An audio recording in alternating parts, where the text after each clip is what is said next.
It has been a long ass time since I've made a video for this channel. Guys, I'm so busy with other stuff and I haven't been reading. And I previously said that I wasn't reading because I was too much on social media, but I don't think that's it. Let me tell you about it.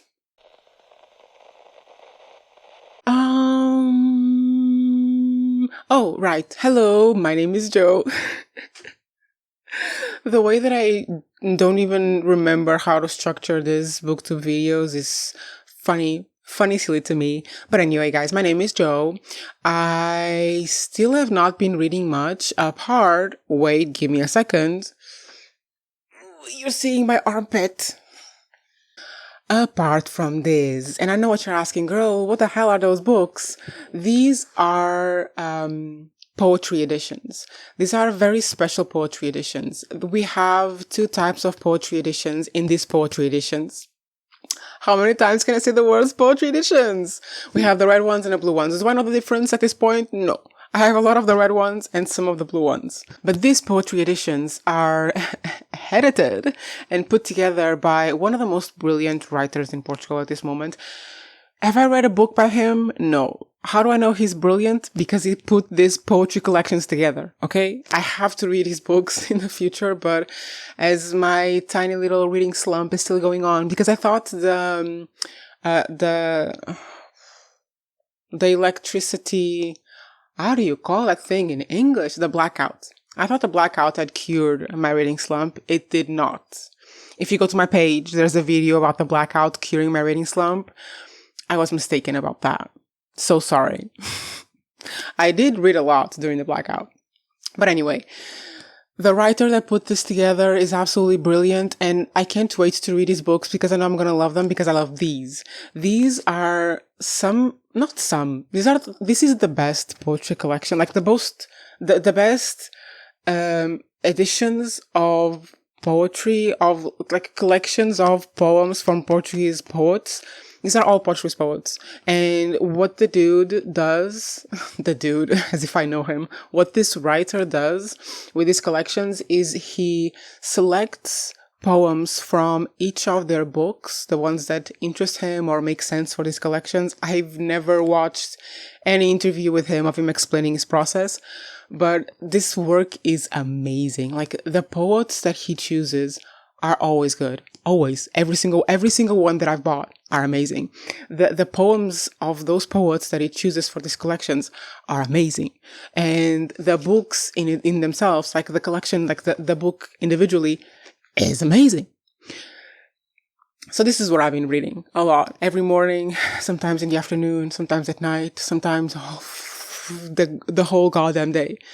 Right now I'm going through these three. I've read this one completely before, and I've read parts of this one before, and I'm rereading them, and this one I'm starting anew. And I really, there's no other way to put it apart from, this is potentially the person with the most exquisite taste in the country. I don't know, because each collection has like fucking 100 books, so I'm gonna have to read them all to know, but that's my impression for now. And this is what I've been reading, and it's been feeding my soul, and it's been comforting me tremendously, and rereading this one that I already read completely is making me realize how important it is to reread poetry books, because I'm getting so much out of it that I didn't get the first time I read it. So this is, I guess, my tip for this very manic video. Reread your poetry books, like once a year at least. And once you have like a collection of 100, you just never stop it. Like, you finish rereading it, you put it in the pile again to start rereading it again. Oh, I'm so manic. Anyway, it's gonna be fun at least. So, why have I not been reading that much? I think I've actually figured it out, and I figured it out by watching an interview of a Portuguese singer, rapper, whatever they are calling him these days. His name is Slow J, and don't be mistaken by his name. His name is in English, but the music very much is in Portuguese, and he's exquisite music. What can I tell you? We have good writers and musicians in Portugal. But he was talking about what he does when he writes, like when he wrote his last album. He was talking about like working a lot in the studio, writing a lot, recording a lot, and like pouring over these songs, which, by the way, the album is exquisite. The word exquisite is going to permeate this entire video.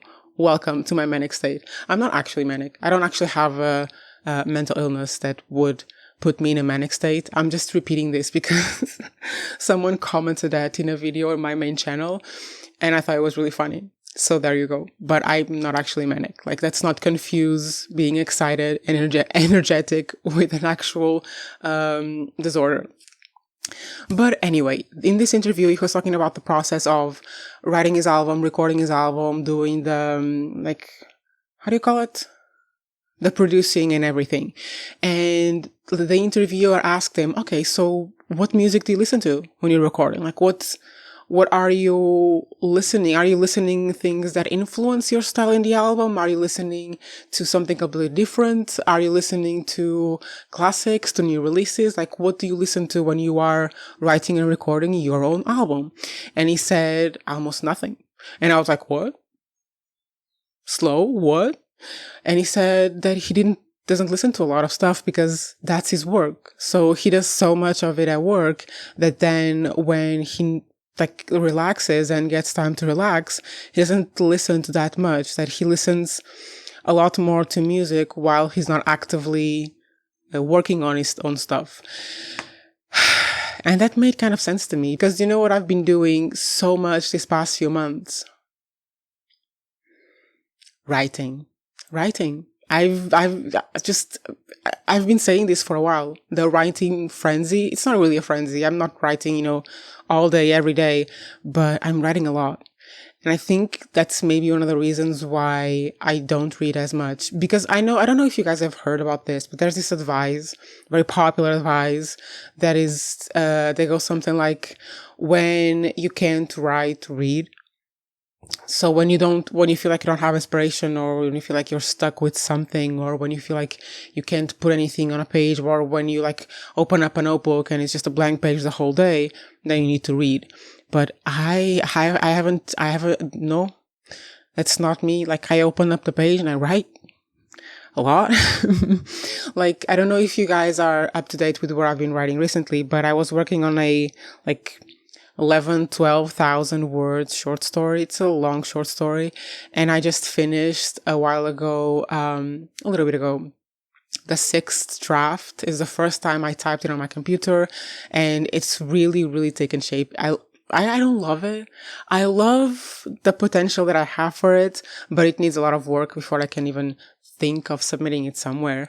And I also finished the 5th draft for another story that is about 5,000 words long. And another thing that happened to me writing wise, I'm also writing a lot more other short stories, a bit shorter. I've just been getting a bunch of rejections for the latest I submitted, which was a microfiction. And I'm writing a lot. And one of the things that I finished is, I think I've showed you this notebook before. This is supposed to be like a tiny little novel. It's 300 pages. And this was the first draft that I finished a few months ago, and I had no idea what to do with it. I knew what the story was, but the way that I refer to this, and it still feels like it wasn't really a first draft. It was as if I had the bones of a skeleton and they were not even put together. I had the whole bones of the dinosaur, and now I have to figure out how they, fit together. And in the meantime, I picked up this second book for a second draft, or for a first draft that actually puts the bones together. And I figured it out, what I want to do, how I want to structure it, how I want to write it. I even figured out how I'm going to intertwine the 2 or 3 most significant themes and story arcs. It's all in my head, and I've started putting it down on paper. I have about 10 pages written right now. And it's a book. I started writing it as a story, as something that I didn't even know what it was, but it's a book, and I've just been writing so much on it. And just because I usually don't structure anything. I don't write any structure for the plot, but for this one, because it's not written in a linear timeline. It's very reminiscing. It's a lot of like inner exploration. It's very much character driven, and it just takes a lot of planning of dating and all that kind of stuff. So it's taking a lot of time, but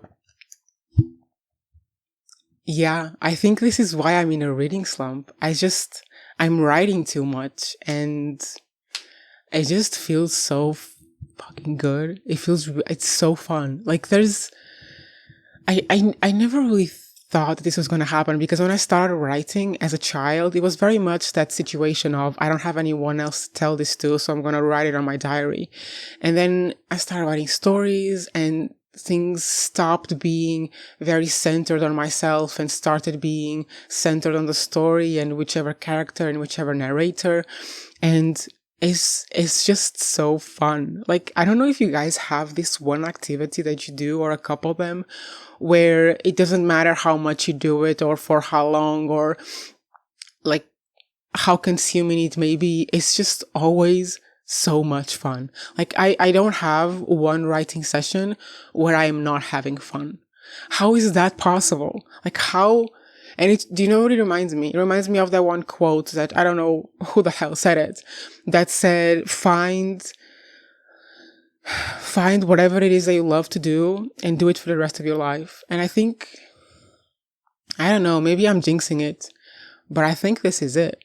I don't think there's going to be anything else. I think this is it. So yeah, maybe this isn't what is causing my reading slump. Maybe it still be something else. But for now, this is the only thing that makes sense. Is I'm writing so much.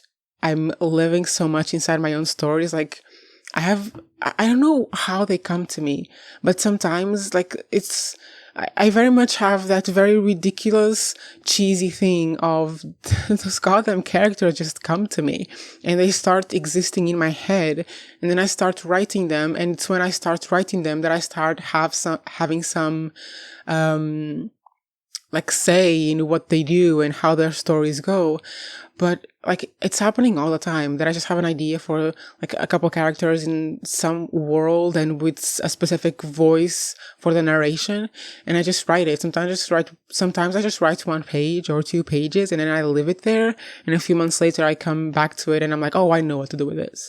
Like, yesterday I was like with a friend just walking around, and I got a rejection for my microfiction story, and I read the notes of one of the readers of why they rejected it, and I was like, okay, I know what to do. Like, when I was coming back home, I realized exactly what I had to do, and I was already kind of doing a little bit. I had to change the voice of the narration. It was first person, and it really needed to be third person, because the stakes of the story just become a lot more impartial.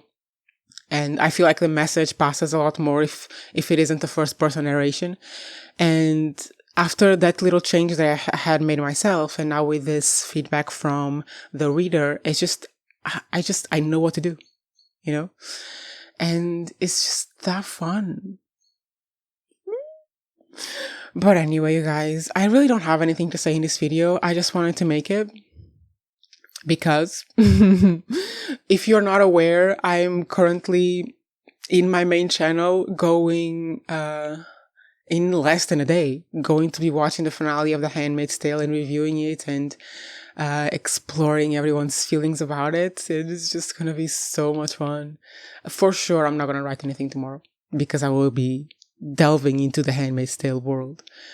But yeah, I guess this is all I had to say today. And go reread your poetry, please.